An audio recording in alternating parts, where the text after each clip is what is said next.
All right, today is Monday, the 7th of December. Happy Pearl Harbor Day. I don't know if you say that to people. Somehow that sounds wrong to say that. All right, but it's Pearl Harbor Day. I'm going to go over Chapter 2, or as much of it as I can, of this Java book. I do want to mention also, I'm going to have to send this out as an email to everyone, that 8 p.m. Sunday, that would be 2 weeks from yesterday, so the 6th, is that the 20th, I think? December 20th, 8 p.m. That's the last time I'm going to accept any homework, because I hope to have all my grades in by Monday morning. All right, they're due Tuesday, but I hope to have them in on Monday. Does that affect anybody in here? You know whether or not it does. All right? So, like I said, I will send out an email on that also, and that's for all of my classes. So, I'm going through this PDF that I provided for you, and I'm going to start going through Chapter 2. Just so you know, and I'm going to do it the same way I did it last year, John. I don't remember if you were the assistant for that or not, but what I'll try to do during the break, in an ideal world, we're going to go over the first 9 chapters of this book next semester. All right? In an ideal world, I'd wake up tomorrow and be 50 pounds lighter, and I'd have a full head of hair. So, just because we live in an ideal, I want to say something in an ideal world doesn't mean it'll work that way. But as much as possible, I hope it does. To that end, what I hope to do during the break is literally do all the lectures for this class, chapters 1 to 9. For each chapter, I do 2 lectures. One where I go over the material in the book, and one where I go over the associated PowerPoints that come with the book. If I can get that done, and I'll probably at least get the first 4 to 6 done, but regardless, then right from the first day of class, literally that first, whatever it is, Monday, Monday, that we have class, we're going to start writing code. And we're going to immediately, I'm going to spend about 5 minutes going through Chapter 1, literally. And then we're going to go right into Chapter 2, boom. First thing we'll probably start with is writing this program right here.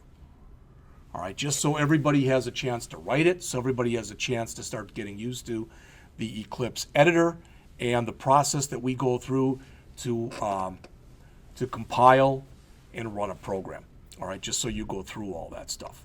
All right, and it worked really well last semester. Typically what I do would be when the programs got a little bit more complex, we could spend 2 periods on them if we needed to. But normally we could do all of it in 1 period. And then normally what I would do would be we would write a program as a class, and then I'd assign one that would be similar to that, and you'd have 2 weeks to work on it. Now we do that again, and we do it again, but you had to hand in both the program we did as a class and the one that was assigned. Does that make sense? Sure it does, Jeff. Okay, good.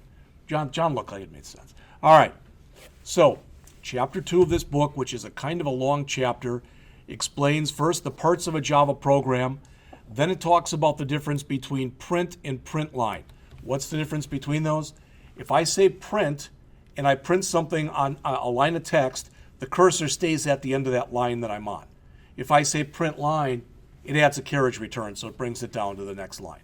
That's the only difference between print and print line. All right? Variables don't change.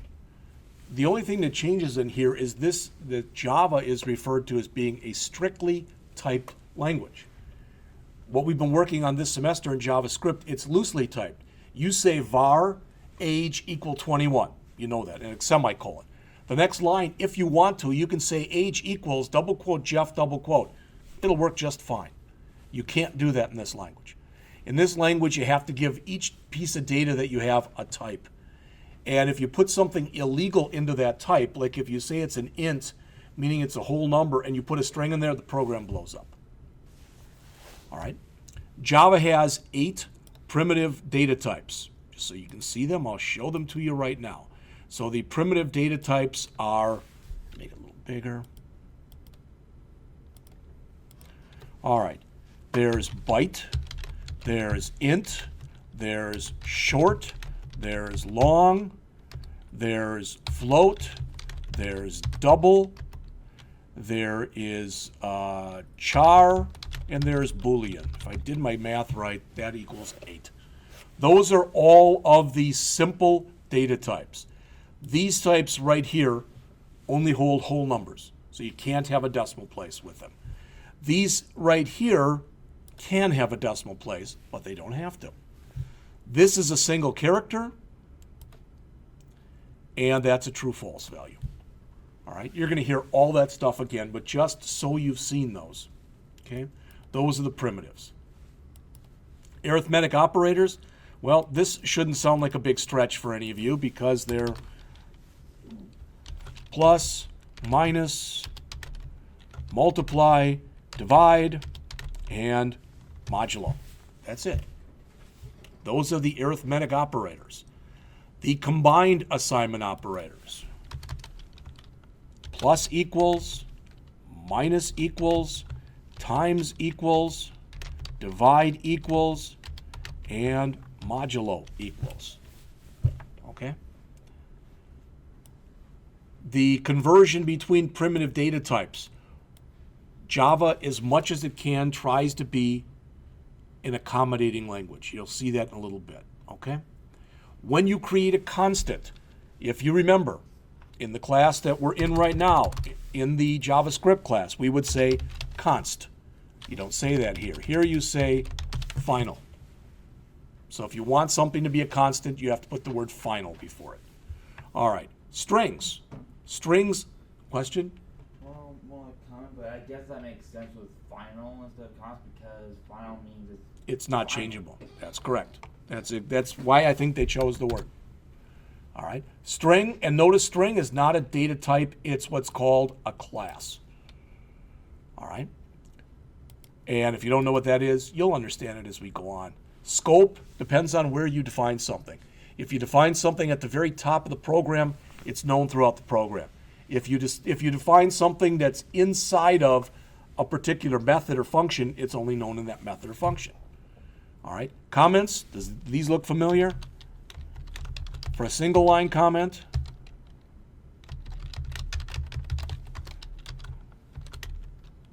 for a multi-line comment, all right? And Java has another kind of comment that you can use. We'll talk about it, but not in a lot of depth and breadth of coverage. You start it like this, and you end it like this, all right? And just so you know, it's called a Javadoc comment. Okay, so we'll talk about that. Programming style, what I'm going to ask that you do, you could write this program that you see right here, literally, you could write it all on one line. It would look really ugly if you did that, but you could write it on one line and get it to work. I'm going to ask that you not only write it the way they're doing it here, but that you use their style basically, in that you put the curly brace on a line by itself, and you use indentation, etc., to line things up. All right? All right. Reading keyboard input, that's at the end of the chapter. They talk about keyboard input, and they talk about dialog boxes. We'll look at both in just a bit. Every chapter that's in this book, other than I think chapter 1, ends with a thing that says common errors to avoid. So what the author does, especially at the beginning, is he goes through and he talks about those things that you as a new programmer might forget to do or might screw up on, for lack of better words. All right. So, parts of a program. A Java program has parts that serve specific purposes. Let's look at each part. You know already that's a single line comment. Okay, nothing more to say. The author put the line numbers in here, and it is possible in Eclipse to have line numbers, but the line numbers are not part of the program. You never type in a line number. Okay? Should make sense. That's a blank line right there in line 2. This, we went over this a little bit last time. There's 3 things on there. The first is the word public, which is called your access modifier, and it means that class simple is public, which means it can be called by other programs. All right. Since it's a class, you need the word class in front of it after public. And since it's simple right there with a big S and a little imple, you must also save it in the exact same name. What might drive you a little more nuts this semester than last semester is the fact this is such a literal language. One of the reasons I decided that you should learn Java and C# in the same semester is they're very similar syntax-wise. So the stuff that you learn for one language almost directly will also apply to the other language. All right, this is also a block structured language, so everything that you put in there must be between curly braces. That's what those are. This is what's called a method. It's public too. Anytime you see the word static, it means there's just one of them that the program shares, so there can only be one main method in a program, in a Java program. And there must be a main method in a Java program. And when I say a Java program, there's two types of Java programs. There's Java applications, and there are Java applets. We're talking about applications here. All next semester will be on Java applications, the entire semester. You'll have that line. So at the beginning of your program, you put public class followed by the name of your Java file. You'll have a curly, and right underneath it, you'll say public static void main, just like that. The string means that it is possible to pass things to main. You can pass an array of strings, and each element in that array is called args. So it'd be args0, args1, args2. We look at that, but not till the end of the semester. If we ran this program and it worked, literally what would print out on the screen would be that. All right. Now I'm going to show you something. I'm not going to ask you to follow along because I'm going to do it quickly. Okay. But I'm going to grab everything that's in here and I'm going to copy it to the clipboard. And unfortunately, it's going to have those line numbers on it, so I'm going to have to get rid of those, but that's no big thing. So there's our program. All right.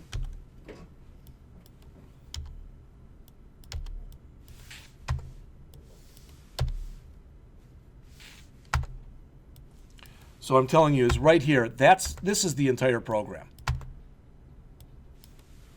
All right, so I'm going to grab all of that code and I'm going to show you what we're going to do next semester. Okay, now we're never going to do it this way, but I'm just doing it to quickly show you how we create a program. So I'm going to copy this to the clipboard. And once I do that, I'm going to go into the virtual desktop. And all of you, if you don't see it now on your screen, you will have a shortcut, or you'll have something up here if you go to Start, and you'll either have it here or under All Programs. You should have something down there someplace that says Eclipse. All right, so that'll start up Eclipse. That's the editor that we use. It's also called an IDE, or an integrated development environment. So you'll bring up Eclipse just like this. All right, you won't have any of this stuff in there. You can see I've created a few programs already. But this is what it'll look like when you bring your Eclipse up. So we'll come in and we'll say File, New, Java Project. And it asks for the name. Well, this one it's just a simple program, so we'll call it Simple Program. All right, and I'll click Finish. And then it creates a new folder for me, as you see down here, that's called Simple Program. And right now there's nothing in it. So don't worry about writing these steps down or following me, because this is what we're going to do in the first week of class. So you come into this simple program, you right mouse click in here, and you choose New Package. All right. There's a bunch of rules for this. I will explain all of those. If I can put my own name in there correctly. Next semester. All right. Now we created a package. Then we come in here and we create a class. I'm just going to call the class Simple, exactly the way the authors did it. We'll put a main in there. So the system creates this for us. All right. So really the only thing that I don't have that I had in here, that I had back here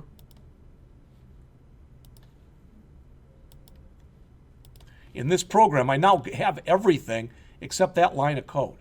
So I'm going to put that line of code in there. I'll just grab that line by itself. And I'm going to paste it in here. I don't need the thing that says to do. Boom. All right. So it looks pretty similar to what you saw before. This package line is different. I'm not going to talk about that right now. I didn't put a comment in there. The author said something like a simple Java program. Something like that. All right. Boom. That's the whole program. So we'll save it And it's real hard. It goes run, run. That's it. And notice what it says down here. Programming is great fun. That line that it shows down here in what's called our console area is the line we told it to put in right there. That literally is all there is to it. Now, when we do it, we're going to back it up and go unbelievably slow so I can mention to you every single thing that's in there as we create them. But after you've created one or two of them, it's not difficult. All right? You might forget this and you might forget that, but again, we'll go back and we'll look at all of that stuff as a class. I don't think any of you will have any problems doing it. So the author explains all the stuff that's in there. Don't worry where he talks about this. What he's mentioning here on the next page is if you were going to go and compile things from the command line. That's a more archaic way of doing things. Since we're using an IDE, we don't have to worry about doing it that way. Ours is going to be very simplified from that. Programming is great fun, right there. Is that what it said? Yep, programming is great fun. So again, that should have been our output, and as you saw, that was our output. All right. Now, here's an unbelievably smart thing for me to say. The programs we create are going to be harder than that one. All right. We're not going to write a line of text on the screen that says programming is great fun. Not going to do that. We are going to do a bunch of programs as a class, and again, every time we do one as a class, you'll be required to also create that one with me, and then I will assign a program that is similar to that. So you'll probably have a total of about 14 programs. Half of those we'll do as a class, and then half of those, you'll be able to work on. But if we can keep up with that, so again, like I'm talking about, in an ideal world, we'd literally be through chapter 2 by the first week of class. Then we go into chapter 3 in the second week of class. And we do a program as a class, and then I'd assign one for you and give you a couple weeks to work on it. And if we do that, we can keep that up. We can get done with 9 chapters, and it won't be a big stretch. The advantage of getting through 9 chapters is, as you probably guessed, they get harder as you go along. So then in the fall semester, you pick it up on chapter 10, and you're getting into stuff that's even more complex. But there's about 15 chapters, maybe 16, I don't know, I don't really care, in the book. A couple of them, chapter 15, which is on recursion, which really isn't used that often, and it's a very short chapter. So typically when I teach class, I skip that. Chapter 16 is how to have bring databases into Java. All right, with John's help, maybe next semester we can get that done, where I can show it to you. All right. So he goes in and explains everything that's up here, and he says, yeah, that is called a class header, but he explains what public is and how it's an access modifier or an access specifier, what the word class is, what the class name is, etc. All the stuff that I just explained to you. All right. Again, you have plenty of instructors around here who are more than happy to literally either read you PowerPoints or read out of a book. I don't want to do that. All right. Notice the rules that are here. You can have more than one class in a file, but only one class can be public. And that public class is what you have to name your program. And it has to be the exact same caseness. The author mentions here. I said it to you before. This is a case-sensitive language. All right? Again, the good news is virtually everything that you learn for this class, it will be very similarly done, all right, very similarly done in the C# class. So what's the difference? Well, the syntax is a little different, and in C# probably from day one, I don't know because I'm not teaching that class, but probably from day one at least, you can start doing GUI stuff. We're doing almost nothing GUI in this class. Not in the beginning class. We do GUI stuff in the advanced class. All right. Okay. All right. So he explains then that this public static void main, this is what's called a method header. Every time you create what we are used to calling a function in JavaScript, it's called a method in Java. Why the difference? Because in a non-object oriented language, you typically call them functions, and in an object-oriented language, you typically call them methods. All right, are there exceptions? Sure there are. In iOS land, they decided that even though they're methods, they call them funcs, F-U-N-C. They call them a func. I don't know why they did that, but they did.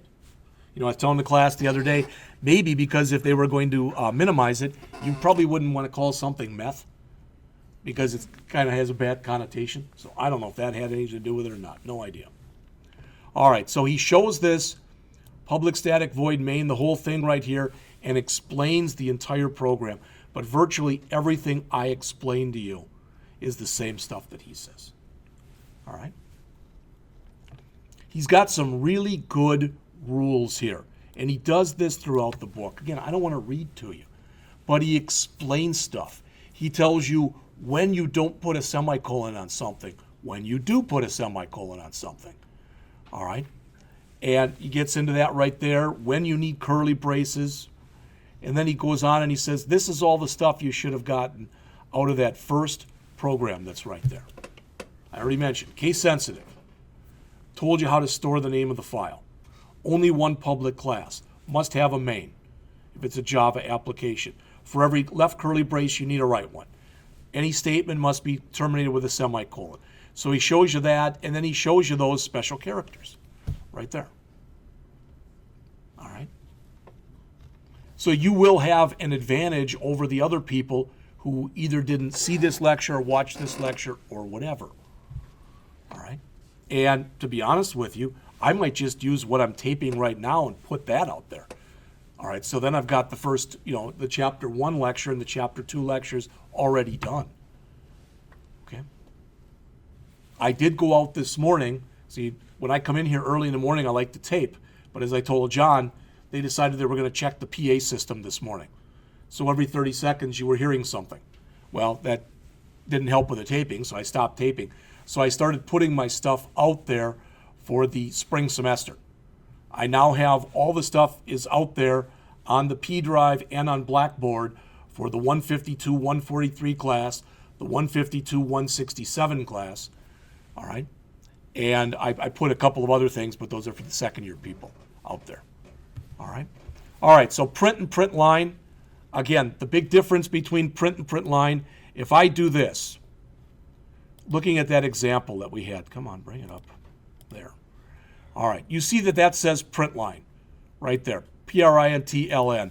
What that means is that's going to print programming is great fun, exclamation point, and your cursor is going to be down there.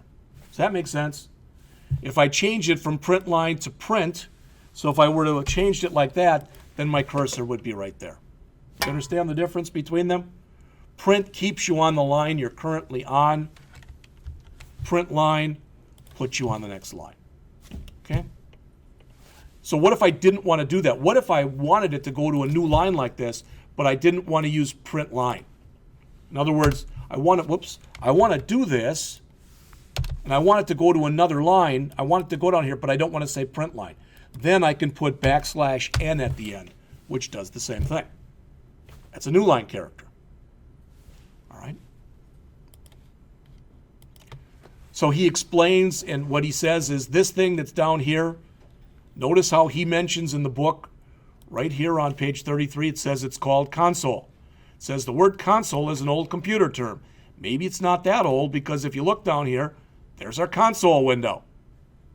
So it has the same name. He mentions that Java is a big API. This is a term, commit this to memory, if not now, at least soon. If you go in and you apply for a job as a programmer, maybe not so much, well, even as a web programmer, you might be asked, what is an API? Again, it is an acronym for Application Program Interface. Basically, it's a library of pre-written files, methods, whatever you want to call it, routines that allow you to do things in a programming language. All right? And I already mentioned this to you last time, but if you weren't here last time, just to show you it again, I mentioned that if you come out here and you go out to java.sun.com and you go down and you find Java APIs, and just you can choose the most current, it doesn't matter. This is all of the API documentation in here. All right. So if you look, if for instance, if I forget to initialize a variable and I try to print out the value of that variable and I haven't initialized it, I get what's called a null pointer exception. So I can go down here, find null pointer exception, click, and then it'll show me over on the right everything about that. That's the API. That's the stuff that's been written in the system for us to make it easier for us so we don't have to go and write that stuff ourselves. All right. Now, he says here on his code that what he wrote was system.out.print, or what he had was print line. All right. This is part of the API. This is the system package, and that's the out method. Out by default means your screen. What we learn near the end of next semester is, what if you don't want it to the screen? What if you want to write it to a file? Then you just have to say out. You have to change where it goes and tell it to go to a file. All right. And as you might guess, system in, that's your keyboard by default. All right. And print line is a method of the out class, which is part of the system package. And what the author is showing you down here is how all this stuff works together. All right. And he gets into it again, into a little bit more breadth and depth of coverage. Now, what you're going to find is, since I don't read out of the book, sometimes my verbiage may be a little bit different than the author's is. That doesn't mean that mine's any better or worse than his, or his is any better or worse than mine. All right. So he talks about using the print line, and you notice it goes on to 2 lines because, again, we use print line on both. So the cursor would be down here underneath that one. Then he does it again, and he uses print followed by print line, and you see how it goes on 2 lines. You know, he goes through a bunch of different examples like that, and I'll let you look at those if you have a desire to do so. If you want to put tabs in, \T. All right. What you're going to notice is Java has certain what are called control characters, all right, escape characters. The ones you're going to use almost exclusively are \N, which is the new line, \T, which is a tab, and sometimes \\, all right, which removes the special meaning of \.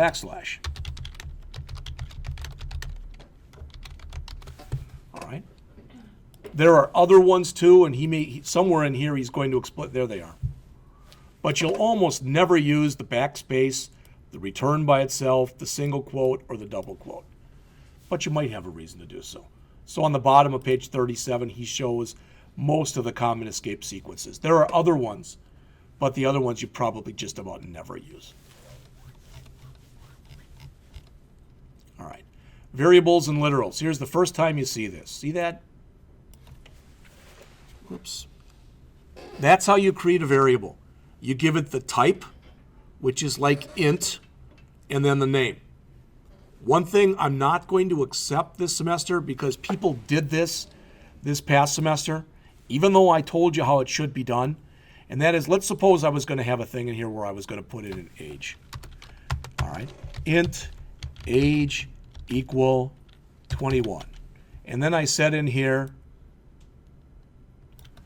I wish my age was, and then I say a plus age. Does that make sense to you that would come out and say, I wish my age was 21? Does that make sense? All right. What I'm not going to accept this semester is people doing this. That is not the way you are supposed to code. Variable names are supposed to be in lowercase.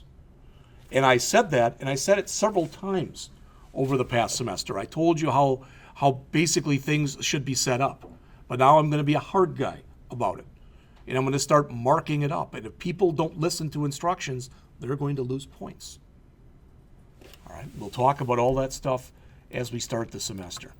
So this is a variable declaration. We're declaring a variable right here, and we're initializing it here.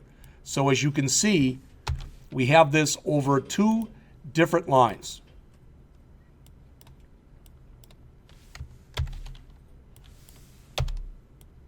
And the natural question would be, well, couldn't you put that all in one line? You can, but you don't have to.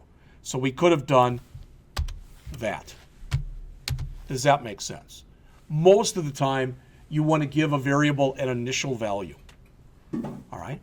So most of the time, you're going to combine those two into one line. Now, what if I left this line out? What if I left out the line that says value equal 5 and I tried to print out its value? Well, then I'd get one of those things that I just showed you a minute ago. I'd get a null pointer exception. All right? And just so you see it, I'll go back to the program here and I'll change it to int age, int age equal 21. And, just like we had before, I wish my age was age. Save this, run. I wish my age was 21. Now that should make sense. But now I'm not going to give it an initial value. I'm purposely adding an error in here. You'll notice when I do that, this becomes squiggly and it says that you don't have any value in there. And it even offers to initialize it for me. So if I say initialize variable, if I choose that, see what it does? That's what the editor fills that in for us. Now this would be kind of stupid because right here, if I do a run, it's going to say I wish my age was 0. All right? But it's doing that so you don't get the null pointer exception. So I'm going to do that. I'm going to save it, and I'm going to do a run, and it comes up and it says, you made a mistake. Do you want to continue? Almost always when this happens, when you run your program, you're going to say cancel. But I'll proceed anyway. And see what I get? It's not showing. It says unresolved compilation problem, but it's a null pointer exception. All right? John will tell you. Jeff will tell you. When it's red like that, and I know it's blue because I'm highlighting it, when you've got red stuff in your console area, it's typically a bad thing. Something didn't work. So again, I can go back like I just did, tell it to initialize it, or I can manually go in and initialize it myself. As soon as I do that and I run it, everything's fine again.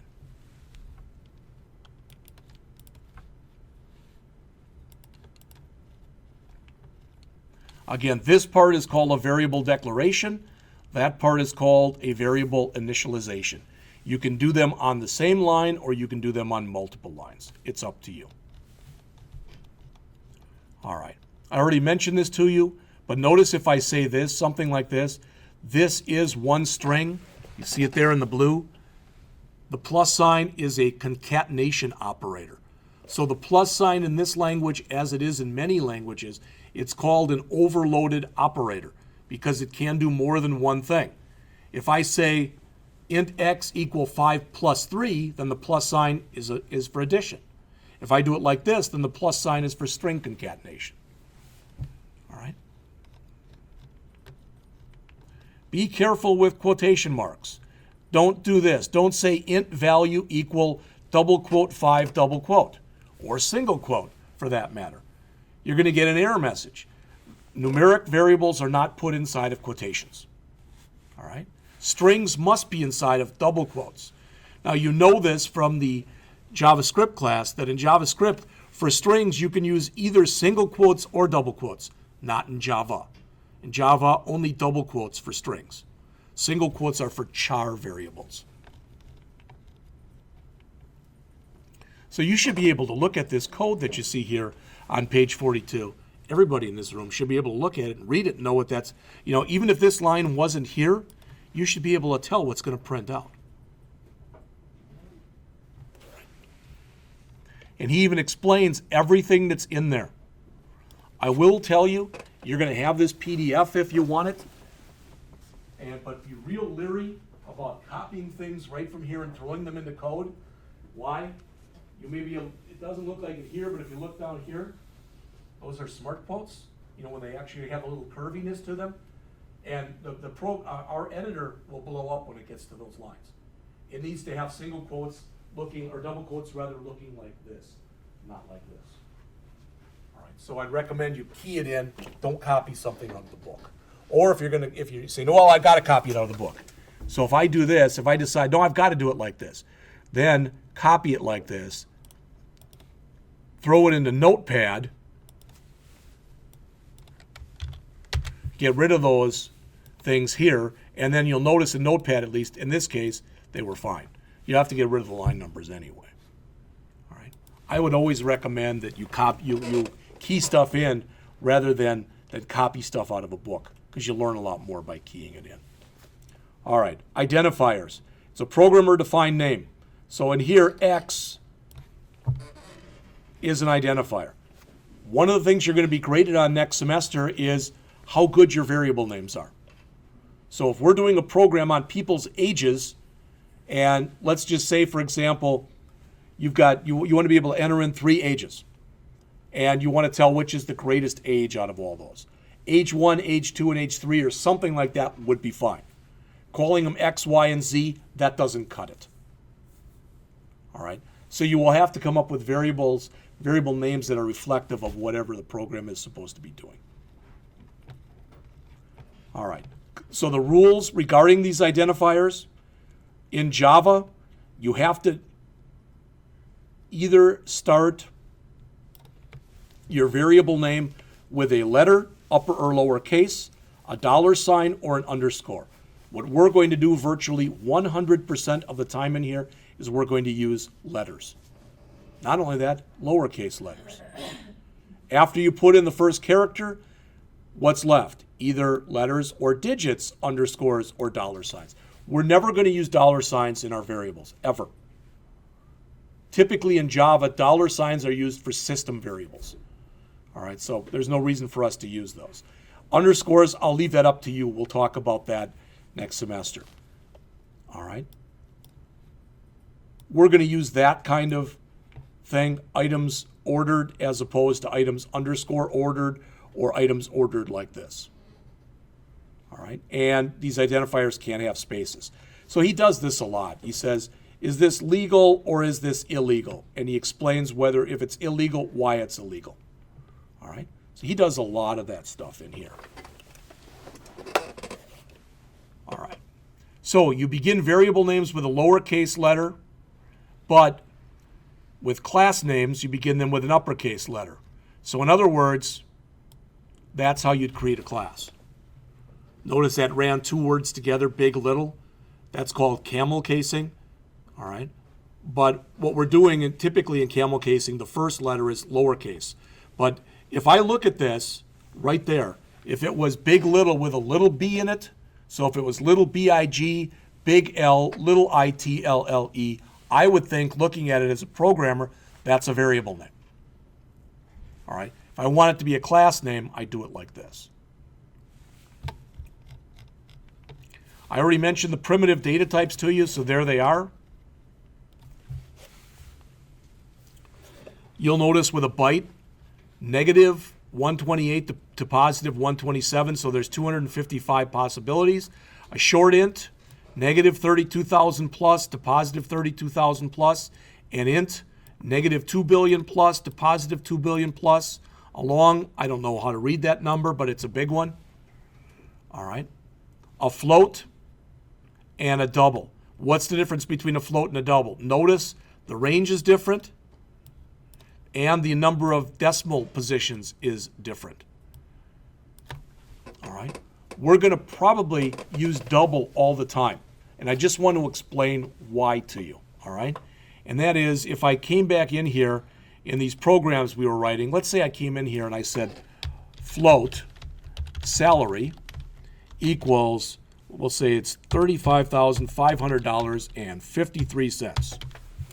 All right, and I put in there, I wish my salary was, and I put in here salary.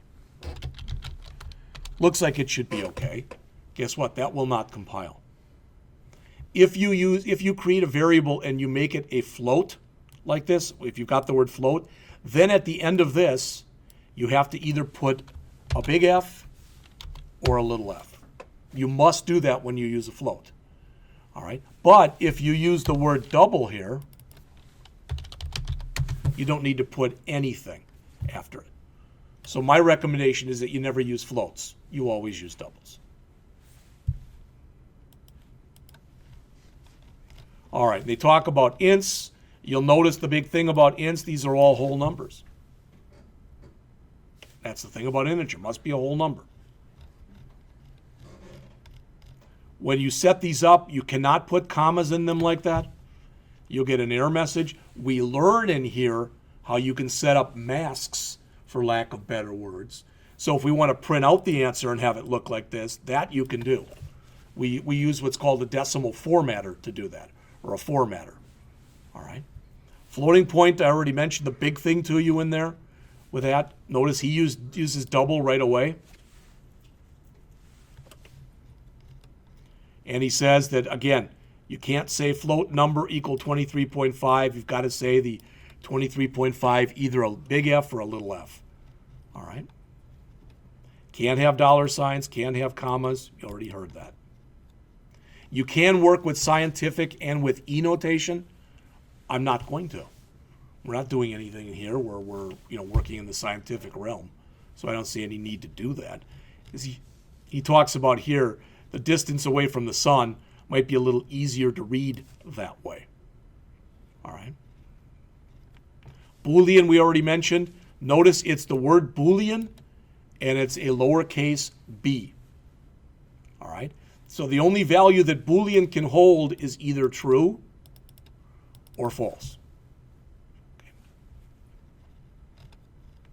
Char is a single character.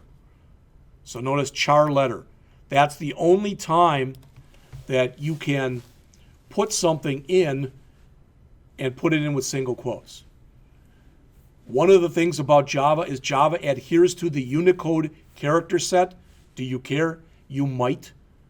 All right. It is possible that I might have a special Unicode character. For example, the divide sign, so the minus with a dot up and above it.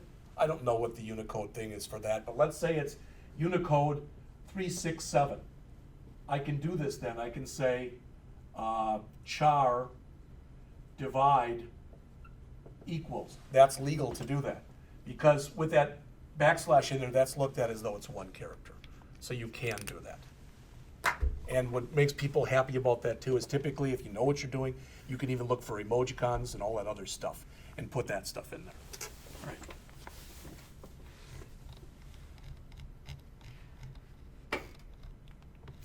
You use the equal sign for assignment.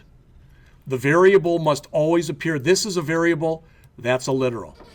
It is possible for a variable to appear either on the left-hand side or on the right-hand side of an equal sign, but a literal can never, ever appear on the left-hand side of an equal sign.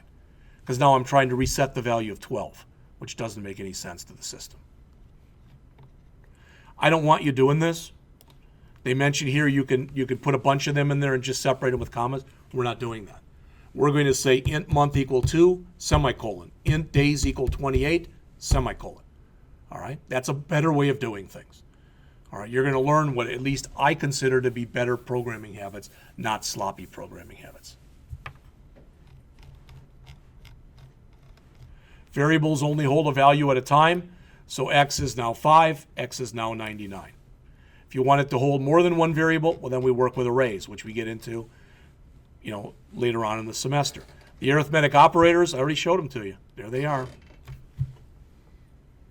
Okay. I don't think that's, there's really, it makes much sense to go over those. You already know how to use them. Good program here on page 56. Notice they've set everything, and then they just basically, they set everything except regular wages and total wages, I guess, and overtime. So they put, figure out all those. So your regular wages are going to be 40 times 25. Your overtime pay is going to be 375. Your overtime hours are 10. So it's 40 times 25 plus 37.5 times 10, which gives you 1,375. And if you notice on there, see how it says 0.0? We'll learn real quickly how you can change that. So it'll put a 00 in there for you. Okay? All right. If you don't cheat and read down below, so if I said that, what value would number hold? I would think it would hold 2.5. You know, 5 divided by 2 is 2.5, right? But the problem is when you divide an integer by an integer, it throws away any decimal part. So it says 5 divided by 2 is 2.0. So if you wanted to say 2.5, you can either do this, you can say 5.0 divided by 2, or you can say 5 divided by 2.0, or you can do what's called casting, which we'll get into. Okay? Everybody knows that you do multiplication and division before you do addition and subtraction. If you don't want to do it like that, how do you get around it? You use parentheses, right? Same kind of thing here. And that's what the author shows you. Okay? He's got a lot of these things, these in the spotlights in here, where he goes through and he builds programs right from the bottom up. It's kind of nice. There are a lot of I'm trying to think of the word. A lot of comments, and he goes through it very, very deliberately in here. Okay. I do want to mention, somebody asked me about this. So this is what I put out onto the P drive this morning, just so you see it. I went out to the authors, or to the site, and I don't want 147, I want 143. And spring 2016. So if you go underneath the source code, there's the source code for the book. So that's everything from all 17 chapters in the book. All right. And I also, because a couple people had asked about this, there are the appendices that are in the book. All right. And there are some case studies that are in the book. So there those are. And there are PowerPoints that come with the book. And there those are. So you've got all that stuff. It's all out there already, both on the P drive and it's out there on Blackboard. All right.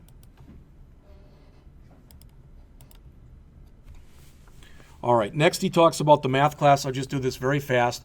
This is the same thing as saying 4 squared. Math.pow.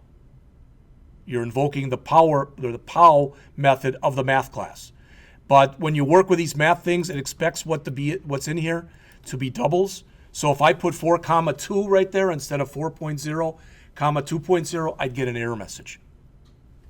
Square root, same thing. It expects the square root of 9.0, not of 9. So if I put a 9 in there, I'll get an error message. All right. The combined assignment stuff, I already showed you these. Plus equals, minus equals, times equals, divide equals, and modulo equals. All right. And I'll tell you what, I'll give you, let's just take a break right now. All right. And we'll see if you want to finish this afterwards or if you've had enough for today. All right. But I will stop now and we'll start up again at 9:15.